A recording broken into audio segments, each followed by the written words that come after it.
Hi, everyone. Welcome to the Fox 32 NFL Combine Special, Scouting the Future. My name is Luke Canellis. Joining me, as always, during the football season, my Bears Game Day Live and Bears Blitz partner, Anthony Herron. Great to have you back in the house. Football season never ends, right? Like, we get a brief respite between the end of the Bears season, which has not led anywhere near the Super Bowl in recent years, and now the Super Bowl is beyond us, and now every team around the National Football League preparing for their offseason, trying to enhance their rosters in whatever way that they can. And with the new regime in place, now the Bears get their opportunity to try to chart their course with Ben Johnson. Yeah, I want to talk to you about what the Combine means to the Bears organization, because we haven't talked since the end of the season. The Eagles have won a Super Bowl championship since then, and the Bears have a new head coach in Ben Johnson. What does the NFL Scouting Combine signify for the Bears organization with the new leadership now on the football field? I would say the position the Bears are in going into this Combine feels a bit unique because you have a general manager who's been in place for 3 years in Ryan Poles, and so a lot of this roster, really this entire roster at the moment, is the image that Ryan Poles had in place. But now you bring in a new head coach, a highly touted former coordinator who's running the best offense in football the last couple of seasons with the Detroit Lions. And so how much of that give and take, how much of that conversation between Ryan Poles and Ben Johnson, if there are things that really Ben Johnson feels will suit his vision of this roster, then how much give and take is there between Poles and Johnson to make some adjustments, because there are certain contracts in place. That's where the Combine can really be a big deal for the Bears this week. All these prospects who are going to take to the field, that's a part of it with the enhanced physical evaluation and the measurables. But then, of course, you also factor in the opportunity that'll be there to meet these prospects in person. And there are 3 out of the top 41 picks in this draft cycle that the Bears have access to. You anticipate all 3 of those players, and who knows, if you wheel and deal, maybe it's a little more, maybe it's a little less, but you have a chance to bolster your roster. Bears in a good position as we get ready for the NFL draft coming up at the end of April. Let's go live to Indianapolis, home to every NFL Scouting Combine since 1987. Another Combine meant another visit to St. Elmo's for Cassie Carlson to clear out the cobwebs, right?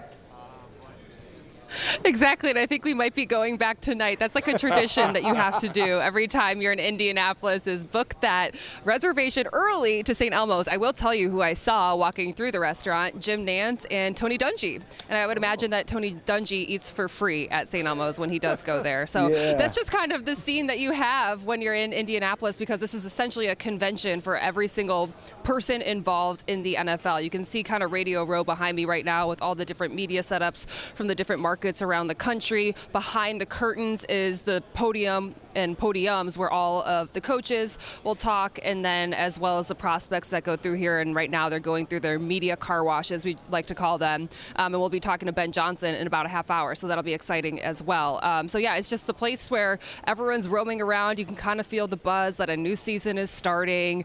Then all the draft prospects will start to rifle in, and you kind of get familiar with who these guys are. Right now they're essentially just names, and then you hear them talk and you learn a little bit more about their stories. I was talking to Stacey Dales, who does NFL Network's on-field broadcasts, going through all the on-field drills, and she knows everything about every single prospect. She's like, yeah, it's kind of when you start getting to know the personalities behind who these prospects are, which right now people are just like, oh yeah, he might be a good pick at 10, he might be a good pick at 10, and they start to become like real human beings. Cassie, we're going to hear from Ryan Poles in a bit. You had a chance to chat with him earlier today, but what I found interesting was the GM said it's a totally different feel these days, for the Bears at least. Does it feel any differently for you covering the Combine when talking to a Poles, getting ready to talk to Ben Johnson, talking to other reporters out there about where the Bears are today opposed to a year ago?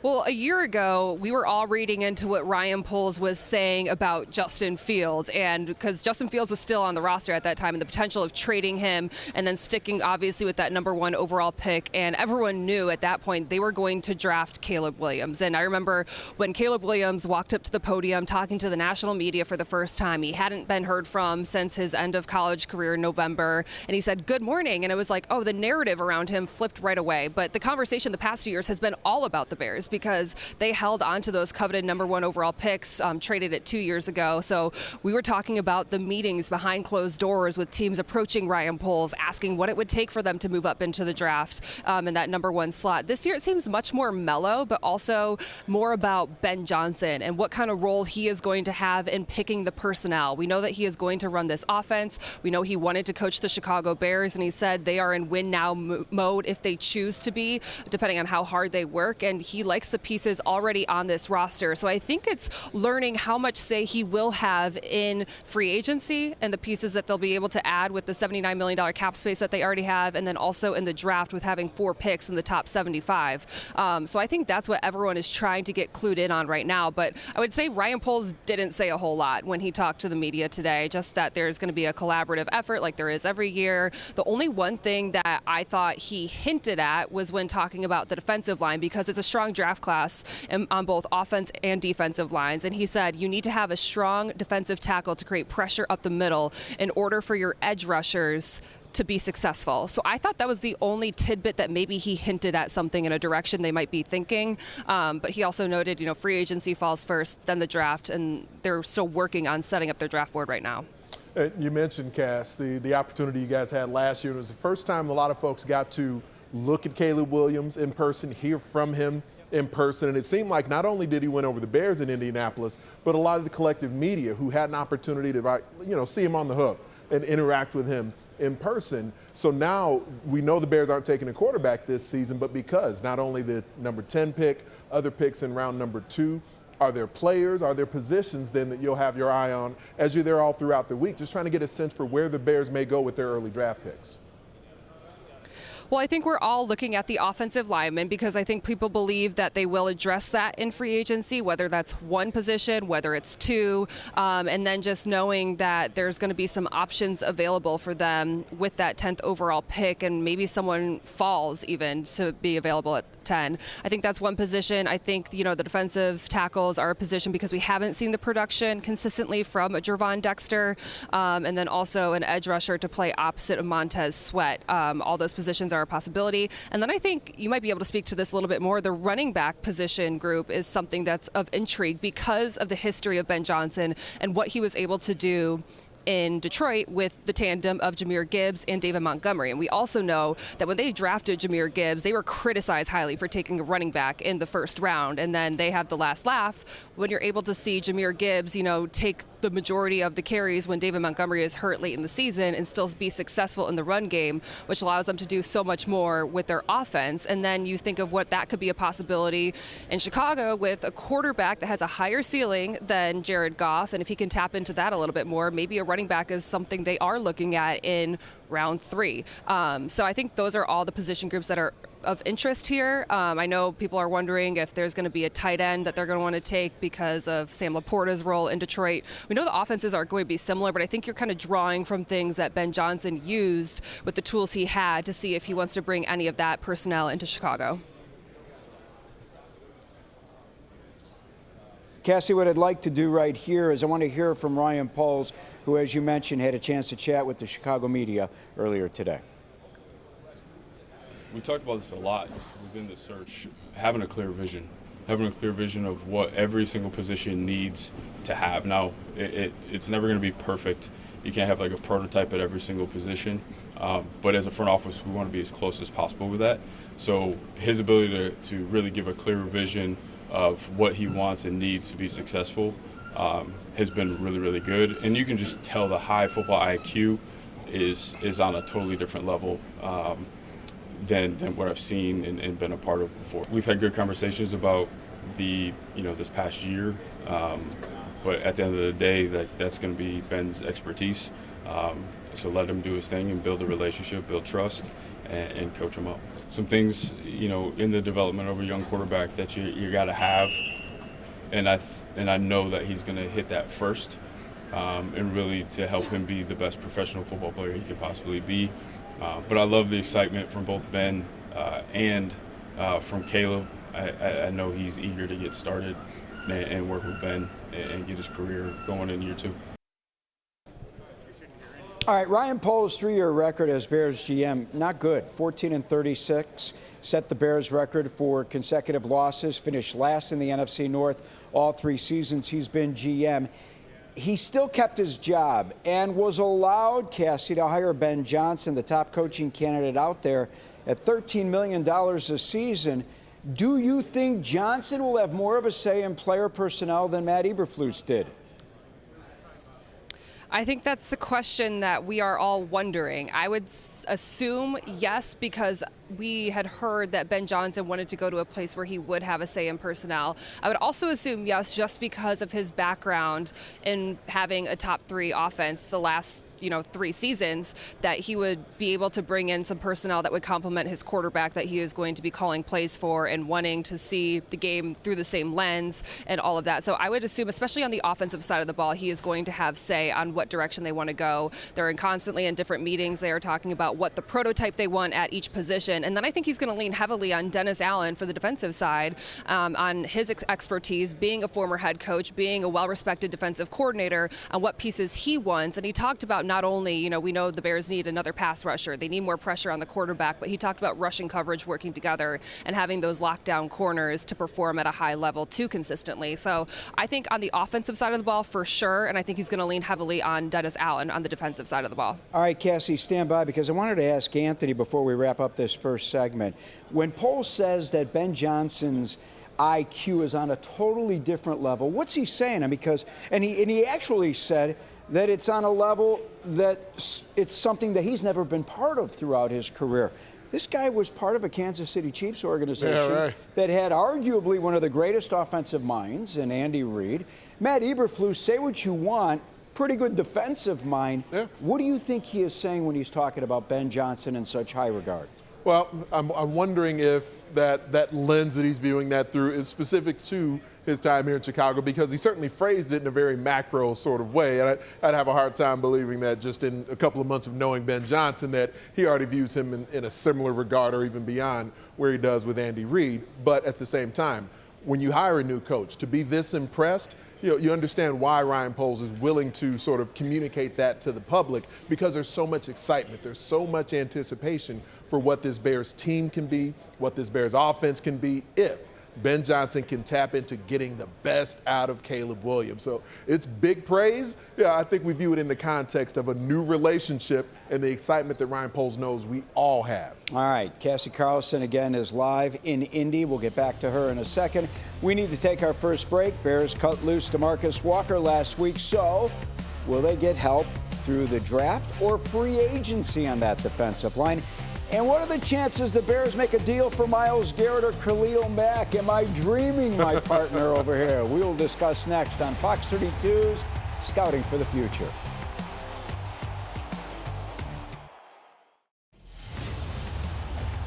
Welcome back. Lucas Oil Stadium there, home to the NFL Scouting Combine, which will take place through the weekend. Hi, everyone. Welcome to the Fox 32 NFL Combine Special, Scouting the Future. Lou Canellis, Anthony Herons alongside.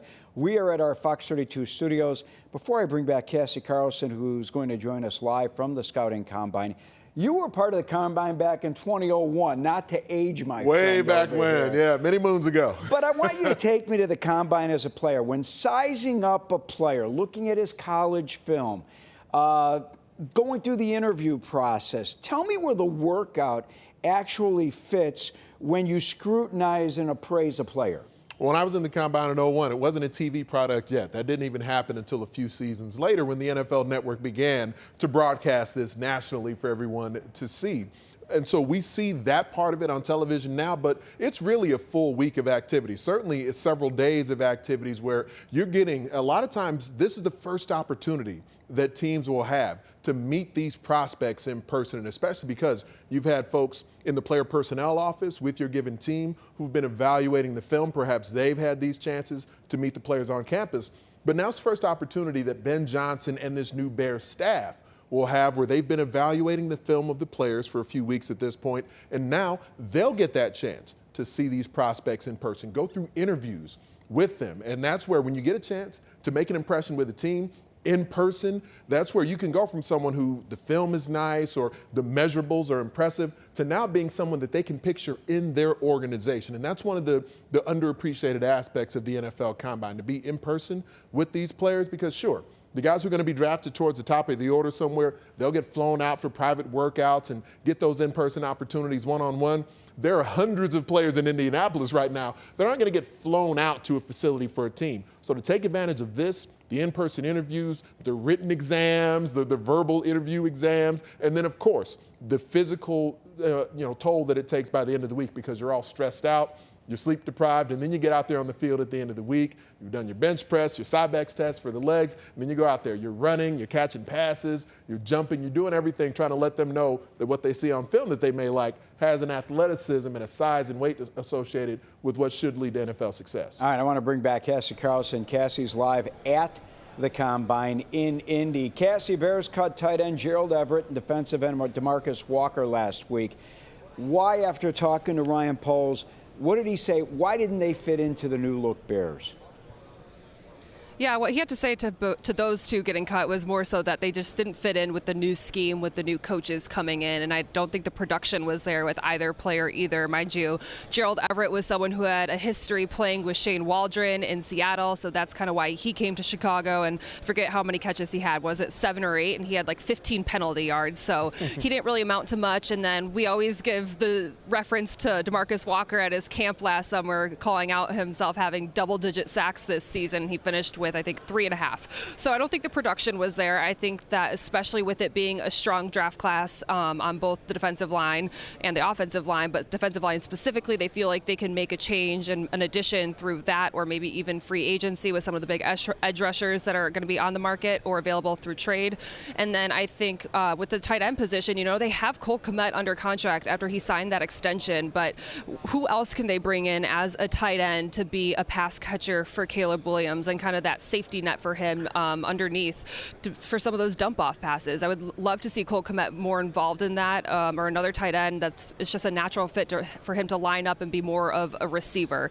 So I think that's why. And he said the reason they did it now is so that they can talk with their agents. Their agents can get in front of other teams before all those spots fill up in free agency. So he felt like it was the respectable thing to do. All right, I want to go back to the defensive side of the football. Here was Poles earlier today addressing the Bears' defensive line, and if he was looking for help on the inside or on the edge.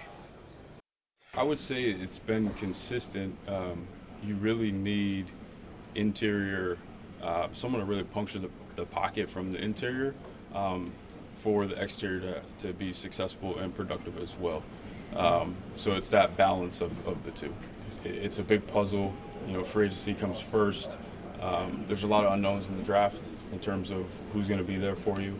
I've talked about that before. You can have philosophical beliefs in how you build a football team, how you prioritize, but the supply has to match the needs, and those opportunities have to present themselves at the right time. So we're starting to put that puzzle piece together. But what I like about really the pairing so far of free agency and the draft is I do believe that the supply of players are matching our needs. So there's going to be good opportunities. Big A, were you surprised they dumped DeMarcus Walker? Honestly was. Gerald Everett didn't surprise me at all because, to Cassie's point, he just wasn't productive, and especially when given opportunities more so early in the season than late. He just didn't have a good season. DeMarcus Walker, I thought on the whole played well as a guy who was, the defensive end opposite Montez Sweat. Obviously not a game wrecker, but a guy who played hard, who stuffed the run pretty effectively as well. And a guy they could have moved inside. Exactly. In certain pass rush scenarios, they would move him into that 3-technique position. He gives them some scheme versatility that you love having for defensive lines. And you want to come at opponents in waves. So maybe they felt like the cap number that's there for DeMarcus Walker didn't necessarily fit where they saw him sort of slotting into the new scheme run by Dennis Allen. But Dennis Allen, man, I was around him early in his time in the NFL during my time in Atlanta with the Falcons. He's coached a few different schemes over his years. You can never really have enough effective defensive linemen. So DeMarcus Walker, releasing him, that did surprise me a bit. Gerald Everett, not so much. Cassie, Bears have 8 draft picks, 3 amongst the top 41. We've talked about it before. They're projected to have the 4th most salary cap space in the league. In other words, they have money to go shopping. What did Poles say about hitting the free agent market?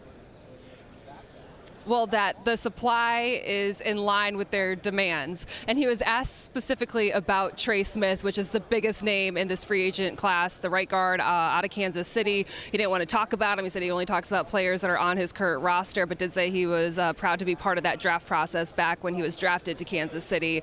So I think that's the huge one that's looming right now. And if the Bears are going to be aggressive in free agency because they have the $79 million to do so. But then you did just hear Chiefs GM Brett Veach say that they feel very optimistic about their ability to keep Trey Smith as well. So that's going to be an interesting dynamic. I kind of think Poles didn't want to say much because he doesn't want to up the price tag on him if it gets into a bidding war. Yeah, that makes sense.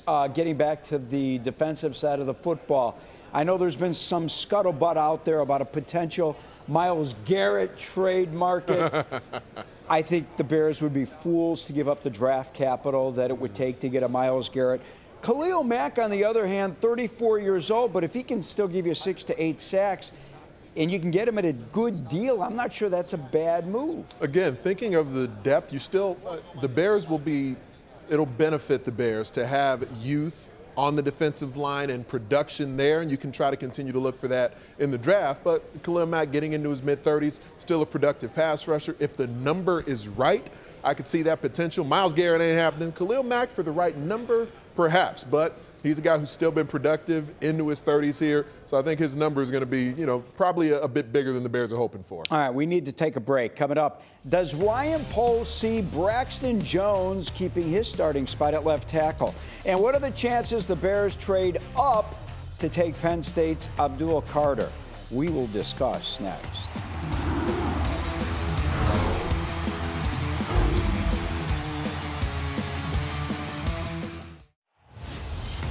Welcome back to Scouting for the Future. Live look, Lucas Oil Field. That's where they are hosting the NFL Scouting Combine. Matter of fact, let's bring back Cassie Carlson for this last segment. Cassie is live in Indy as well. And I want to ask Big A first, you know what? I want to hear from GM Ryan Poles from earlier today because Poles talked about left tackle Braxton Jones. I think Braxton did a good job. Obviously, you never want guys to go through injuries, and we got to see how he comes on the other side of this. I know everything's been progressing and on schedule, and he's doing a good job with that. And he's been very active with rehabbing and get back on his feet. So I think, again, that's another spot where it's going to be competition, and you build the best 5. Big A, knowing how Poles feels about Braxton Jones, do you think that Ryan Poles is looking more for a guard or a tackle in this draft?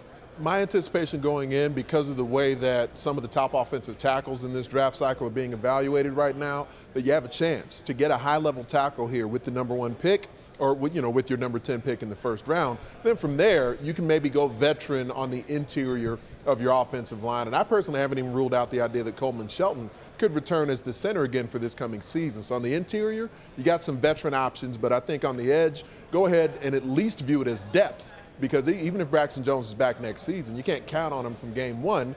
And to have some depth and the opportunity to upgrade that spot is something the Bears should pursue. Cassie, take me to the other side of the football. Bears absolutely need a warlord opposite Montez Sweat. Any chance, and I know it's a big wish here, any chance they'd swing for the fences and trade up to number 1 and grab Abdul Carter? I don't think so. You said you didn't want to mortgage the future for Myles Garrett, so I think you got to play it safe on that one too. Although, we all saw him single-handedly win games with one arm in the playoffs, so that was impressive. I think you're more hoping that someone like Mason Graham could potentially drop the D tackle out of Michigan that's pro-ready, but because it is a deep draft class, I don't think they're going to trade up. If anything, maybe we see Poles go back to his roots of trading back a few spots, depending on how the quarterbacks fall, and that's the more likely scenario, I think. Yeah, that's what I was going to ask you. My next question was, would it surprise you if they traded back, picked up another pick or 2, and grabbed a defensive tackle in this deep draft for D tackles? No, I think that's the exciting part about going into the draft, because really once the Cam Wards or Shedeur Sanders, if those two go early on before 10, because the Bears still have a high draft pick being in the top 10, then I think it changes everything. And then you have those teams starting to panic a little bit more, and I think that's when guys start to fall. Another name, though, if you're going offensive line, is Will Campbell, because they go through their measurables here, and people are saying, well, he has short arms. So if he falls, the LSU tackle, I think that's an option for the Bears to take him at 10 as well. By the way, Will Campbell, if he's there, is that the man you're grabbing? He is, and I think he's got a great combination, the size that Cassie's talking about, and he's just so physical with how he plays the game. And if we learn anything about that Detroit Lions offense, we know Ben Johnson recognizes what the run game, what a dominant run game can do to enhance the productivity of your quarterback. And that was with a veteran, not even, you consider coming in and having a young QB here with the Bears. Will Campbell is the best option for that. There's several guys, though. Oregon's Josh Connerly is a really good prospect. Josh Simmons out of Ohio State hasn't played left tackle as much, but you look at this past season, he ended up playing only about a month and a half as a starter for the Buckeyes. He was in and out of the lineup a bit the previous season, was good as a right tackle at San Diego State. So he's a little bit more of a projection for an NFL left tackle, but there's some good options that would all be worthy of top 10 picks. All right, Cassie Carlson, terrific work in Indy. She's going to have a chance to sit down and talk with Bears head coach Ben Johnson. Don't forget, tune in tomorrow and Thursday. The next 2 days, we'll continue our combine coverage from Indianapolis. Our show, Scouting the Future, 1 o'clock on Fox Local. If you tune in late or you just want to see it again, you can catch it in its entirety on our YouTube channel or fox32chicago.com. Have a good day.